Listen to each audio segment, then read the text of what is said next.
Welcome to our video on how to calculate your financial freedom number. Do you dream of living life on your own terms, pursuing your passions and hobbies without worrying about money? If yes, then you need to know your financial freedom number. In this video, we will explain what a financial freedom number is, why it is crucial for achieving financial independence, and how to calculate it. Before we go any further, please like this video and subscribe for more like it. A financial freedom number is the amount of passive income or net worth you need to cover your basic living expenses without relying on a traditional job or career. There are two different definitions of a financial freedom number. It can refer to the amount of passive income you need to generate to cover your expenses or a net worth goal you need to achieve. Passive income is the money you receive on a regular basis from your investments, while net worth is the total value of your assets minus your liabilities. There are different levels of financial freedom. Basic financial freedom is the ability to meet your bare necessities without relying on debt. Financial freedom takes it to the next level, where saving and investing for your future becomes feasible. Lifestyle financial freedom lets you indulge in luxury lifestyles, travel, and expensive hobbies without any concern about cost. Understanding these levels of financial freedom can help you set and achieve long-term financial goals. There are two ways to calculate your financial freedom number. The first method is using passive income.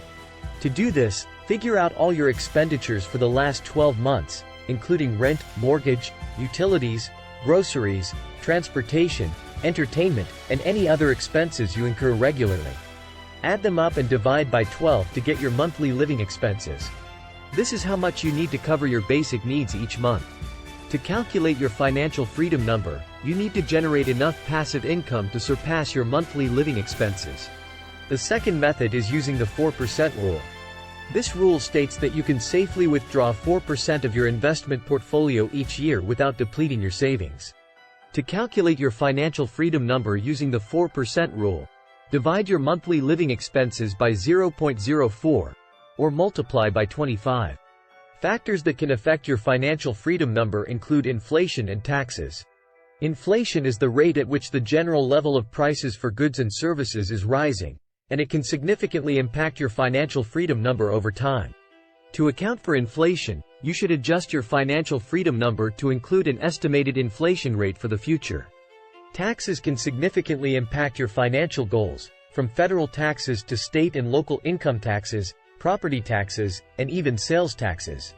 When calculating your financial freedom number, you must consider the taxes you must pay on your income and assets.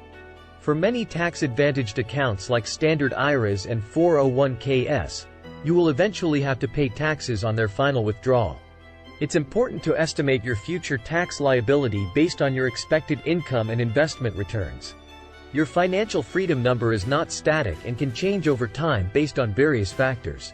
For instance, if you plan to relocate to an area with a higher cost of living, you may need to adjust your financial freedom number to accommodate the increased expenses. Changes in your lifestyle, such as starting a family or opting for an early retirement, can also impact your financial needs and modify your financial freedom number accordingly. Therefore, it's crucial to periodically review and adjust your financial freedom number to account for any changes in your circumstances and ensure that you are on track to achieving your financial goals. Learn more at 40plusfinance.com.